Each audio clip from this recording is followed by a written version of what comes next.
السلام علیکم ورحمۃ اللہ وبرکاتہ نحمدہ ونصلی علی رسولہ الکریم۔ امید کرتی ہوں کہ آپ سب اللہ تعالیٰ کے فضل و کرم سے خیر و عافیت کے ساتھ ہوں گے۔ میں آپ سب کو اپنے چینل ایزی قرآن لیسنز پر دل کی گہرائیوں سے خوش آمدید کہتی ہوں۔ ہمارا سبق چل رہا ہے آیت نمبر 282 سورہ بقرہ۔ تو چلیے بغیر تاخیر کے بڑھتے ہیں اپنے سبق کی طرف، اور سبق کی ابتدا اللہ جل شانہ کے بابرکت نام سے کریں گے۔ اعوذ باللہ من الشیطان الرجیم، بسم اللہ الرحمن الرحیم۔ آیت مبارکہ دیکھیں۔ فَإِن كَانَ الَّذِي، ساتھ ساتھ ہم اس کی تجوید بھی دیکھیں گے۔ فَإِن، یہاں پر نون ساکن ہے، اس کے بعد آنے والا حرف کاف، یہ حروف اخفا کے 15 حروف میں سے ایک حرف ہے۔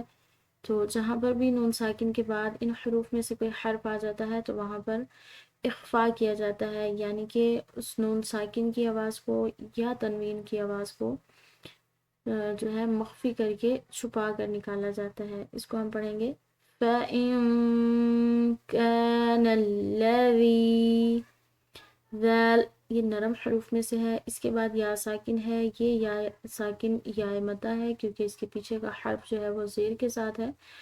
تو جہاں پر بھی یا ساکن کا پچھلا حرف مکسور ہو یعنی کہ زیر کے ساتھ ہو تو وہ یا ساکن یا مدہ کہلاتی ہے، اور یا مدہ کو ایک الف کے برابر کھنچاؤ سے ادا کیا جاتا ہے۔ آگے دیکھیں علیہ الحق، اس کو دیکھتے ہیں دوبارہ سے علیہ الحق۔ اب یہاں پر دیکھیں یا ساکن ہے لیکن اس کا پیچھے والا حرف جو ہے یہ زبر کے ساتھ ہے، تو یہ یا ساکن یا مدہ نہیں ہے، یعنی کہ اس کو ہم نے کھنچاؤ نہیں دینا، بالکل جو ہے اس کو نرمی سے ادا کرنا ہے۔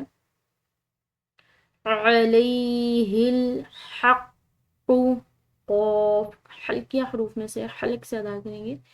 آگے دیکھیں سفیہن، سفیہن، یہاں پر یا ساکن مکسور حرف کے بعد ہے تو اس کو ہم نے کھنچاؤ دینا ہے کیونکہ یہ یا مدہ ہے۔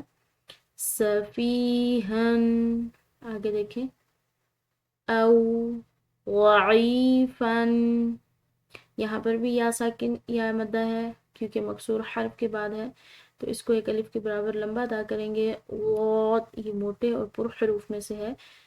او ضعیفن، ٹھیک ہے آگے دیکھیں او لا یستطیع، یہاں پر دیکھیں تا یہ دونوں باہم ملتی جلتی آوازوں والے حرف ہیں، تو ان کی آوازوں میں ان کے مخارج میں فرق کرنا یہی بہترین تجوید ہے، یعنی کہ جو باہم مشابہ الفاظ ہوتے ہیں ان کے جو ہے آوازیں اگرچہ ملتی ہیں لیکن ان کے مخارج مختلف ہوتے ہیں، تو تقریباً 80% لوگ یہی مسٹیک کرتے ہیں کہ جو ہے ان کے درمیان فرق نہیں کرتے، جیسے کہ تا کو تا کی طرح اور او کو بھی تا کی طرح پڑھ دیتے ہیں، یا دونوں کو او کی طرح موٹا ادا کر دیتے ہیں، تو یہ غلطی ہے، اس کو درست کرنا چاہیے۔ اس کو ہم پڑھیں گے یس تطیع، ٹھیک ہے پہلے تا باریک او پر، یس تطیع ان یمل، یہاں پر نون ساکن کے بعد یا آ گئی ہے جو کہ 4 حروف یا واو میم اور نون میں سے ایک ہے، تو نون ساکن کے بعد یا تنوین کے بعد ان چاروں حروف میں سے کوئی حرف آ جاتا ہے تو وہاں پر ادغام بالغنہ کیا جاتا ہے، یعنی کہ اس کے ساتھ غنہ کو ملاتے ہوئے ہم نے ادا کرنا ہے۔ ان یمل ہوا، موٹی ادا کی جائے گی، ٹھیک ہے ہوا فلیملل، فلیملل، آگے دیکھیں ولیجہ، اب یہاں پر دیکھیں دونوں جگہ پر پیش ہے، ایک پیش جو ہے یہ بڑی پیش اس کو کہیں گے اور دوسری الٹی پیش، تو اگرچہ یہاں پر دونوں جگہ پیش ہے تو لیکن پھر بھی ان کی ادائیگی میں فرق ہے، اور ان کی ادائیگی کا جو فرق ہے وہ صرف ان کے ٹائم پیریڈ کا ہے، یعنی کہ جو الٹی پیش ہے اس کو ہم نے عام پیش کے مقابلے میں کھنچاؤ سے ادا کرنا ہے، اور اس کھنچاؤ کی مقدار 1 الف کے برابر ہے، ٹھیک ہے۔ اس کو پڑھیں گے وَلِشُّهُ بالعدل۔ اب یہاں پر دال جو ہے یہ حروف قلقلہ میں سے ہے، تو اس کو ہم نے اہلاتے ہوئے ادا کرنا ہے، بالعدل۔ لام کو وقف کے ساتھ ادا کیا ہے کیونکہ آگے وقف مطلق کی علامت ہے۔ آگے دیکھیں وَاسْتَشْهِدُوا، وس سین بالکل سیٹی والے حروف میں سے ہے، ٹھیک ہے، سین، وَاسْتَشْهِدُوا۔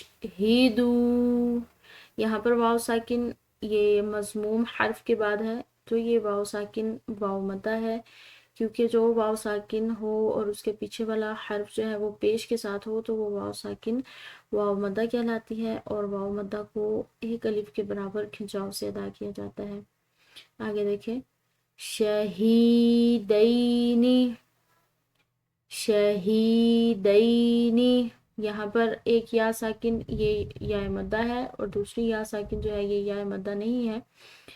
وجہ یہی ہے کہ جو دوسری یا ساکن ہے یہ زبر والے حرف کے بعد ہے، اور جو پہلی یا ساکن ہے یہ زیر والے حرف کے بعد ہے، تو وہ یا جو ہے یا ساکن یا مدہ کہلاتی ہے جو زیر والے حرف کے بعد ہو، تو اس کو ہم کھنچاؤ سے پڑھیں گے شہیدینی من رجالکم۔ یہاں پر نون ساکن ہے اور اس کے بعد آنے والی جو غو ہے یہ مشدد ہے، اور مشدد حرف جو ہوتا ہے اس کو 2 دفعہ ادا کیا جاتا ہے، یعنی کہ اس پر دباؤ اور پریشر ہوتا ہے، اس کی ادائیگی جو ہے پریشر کے ساتھ ہوتی ہے۔ وجہ اس کی یہ ہوتی ہے کہ جو مشدد حرف ہوتا ہے وہ 2 دفعہ ادا کیا جاتا ہے، ایک دفعہ اپنے سے پیچھے والے حرف کے ساتھ ملتے ہوئے اور دوسری دفعہ اکیلا۔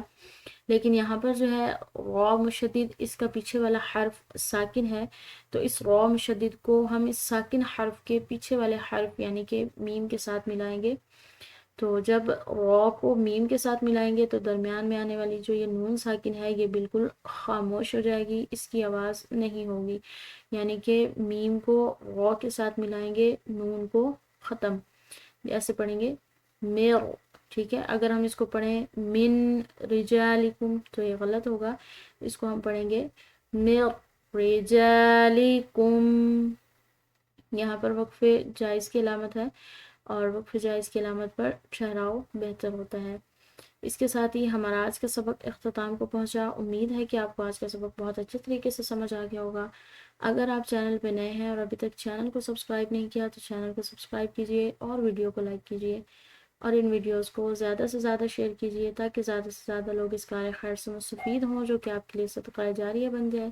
نیکسٹ ملاقات تک کے لیے رکھیے گا اپنا بہت سارا خیال، دعاؤں کی درخواست۔ جزاکم اللہ خیرہ۔ السلام علیکم ورحمۃ اللہ وبرکاتہ۔